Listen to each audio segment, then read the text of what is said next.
और चलिए बात करते हैं पीडी एंगल, लेकिन किससे छल? क्योंकि उत्तर प्रदेश में पीडे कार्ड खेलकर क्या अखिलेश यादव ने जनता के साथ धोखा किया है या फिर अगड़ा कार्ड चलकर एक तगड़ा सियासी दांव चला है?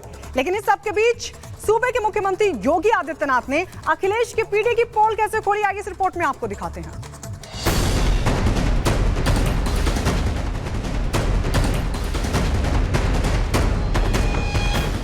अखिलेश का फार्मूला, योगी का हमला।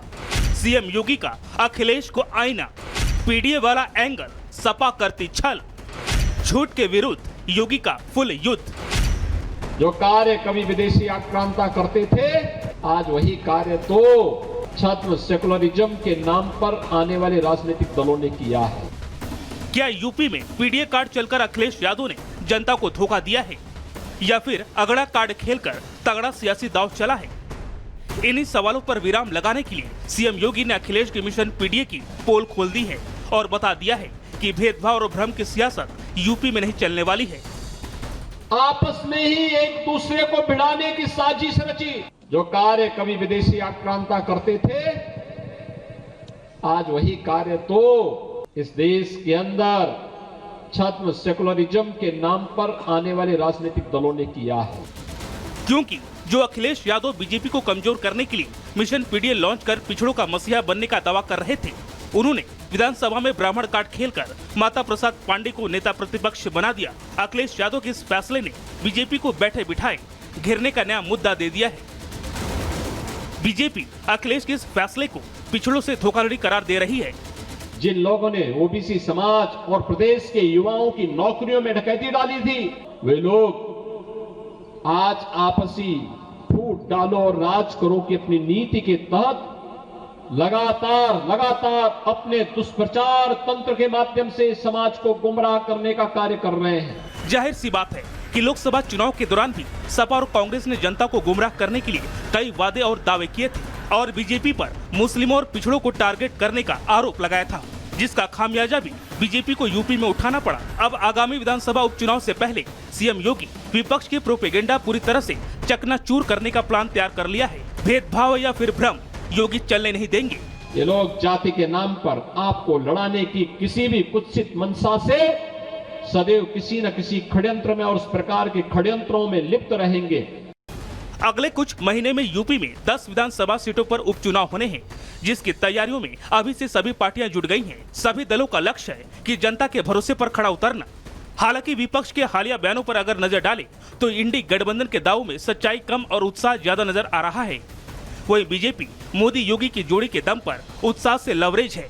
Bureau report, republic Bharat. और आइए बात करेंगे मध्य प्रदेश की। मध्य प्रदेश का सिंगरौली, जहां पर 100 फीट गहरी बोरवेल में एक 3 साल की मासूम गिर गई, जिससे उसकी मौत हो गई। रिपोर्ट देखिए।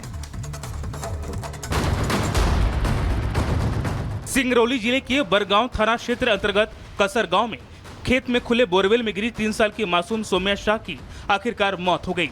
मासूम को बचाने का हर संभव प्रयास किया गया।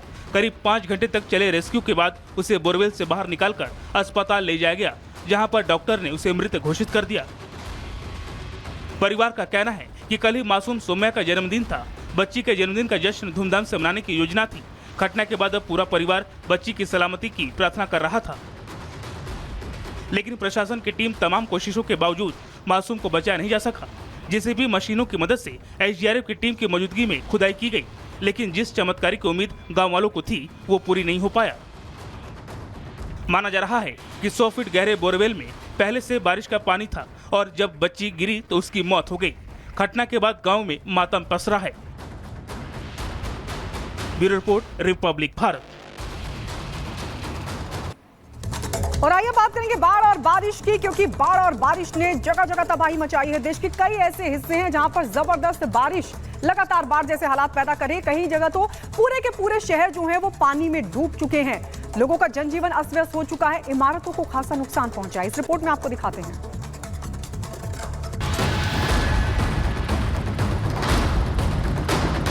हाल के दिनों में लगातार हो रही बारिश ने देश के कई हिस्सों में जल तांडव मचा दिया है। बारिश के कारण व्यापक स्तर पर तबाही हो रही है, जिससे पूरा शहर और उसके आसपास के इलाके पानी में डूब गए हैं। इस स्थिति में न केवल जनजीवन को प्रभावित किया, बल्कि इमारतों और बुनियादी ढांचों को भी बुरी तरह से क्षतिग्रस्त किया।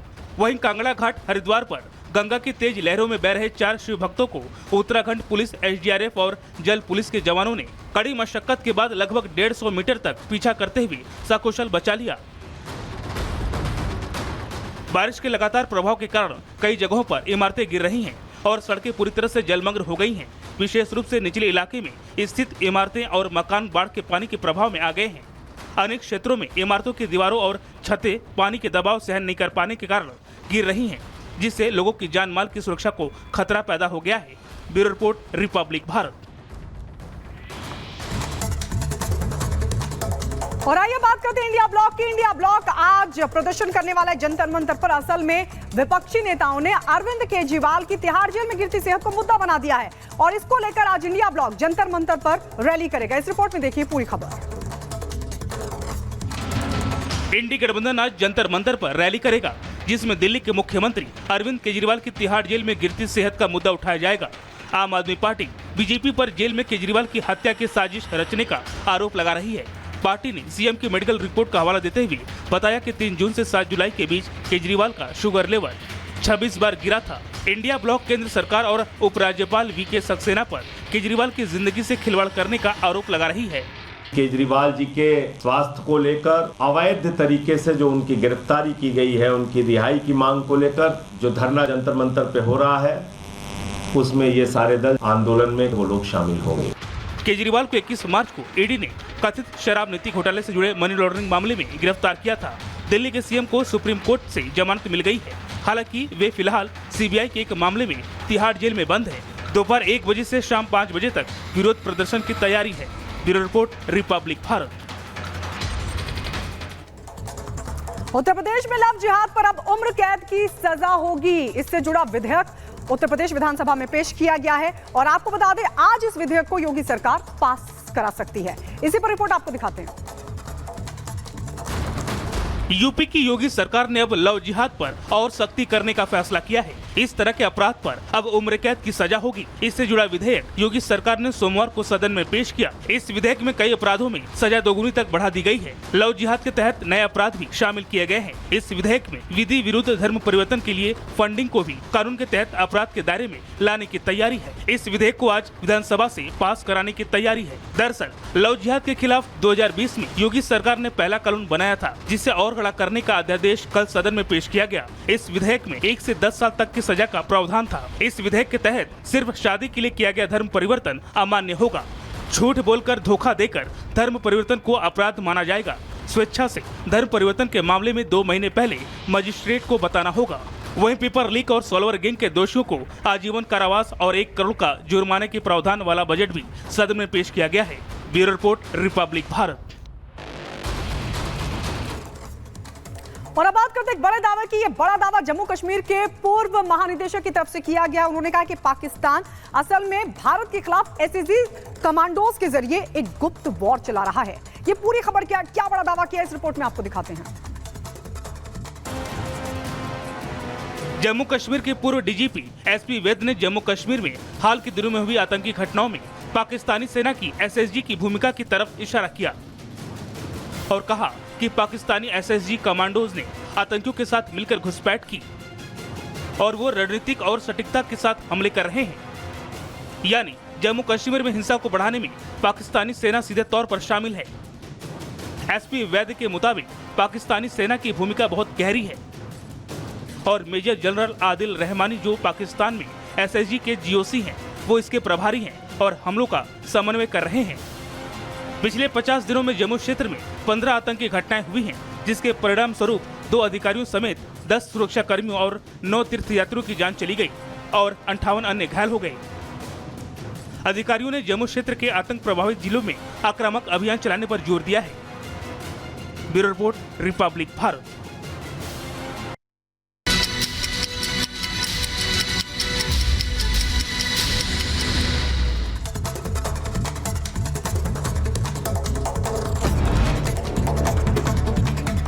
मध्य प्रदेश के सिंगरौली में 100 फीट गहरे बोरवेल में गिरी 3 साल की मासूम की मौत। 4.5 घंटे रेस्क्यू के बाद बोरवेल से बच्ची का शव किया गया बरामद।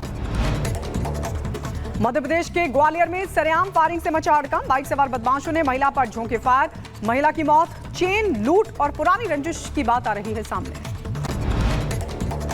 मध्य प्रदेश के सीहोर में युवक से बेरहमी का वीडियो सामने आया। वीडियो में कुछ दबंग युवक को पाइप से पीटते नजर आए। गो तस्करी के शक में पीटने का आरोप है। साहिबाबाद में कावड़ मार्ग पर शराब की दुकान खुली देख भड़के कावड़िया। शराब की दुकान में तोड़फोड़ का वीडियो भी आया सामने। महिला साहिबाबाद के ओम मार्केट का यह वीडियो बताया जा रहा है। मुजफ्फरनगर में पुलिस और बदमाशों के बीच हुई मुठभेड़। बदमाश सोनू उर्फ मुल्ला गोली लगने से जख्मी हुआ।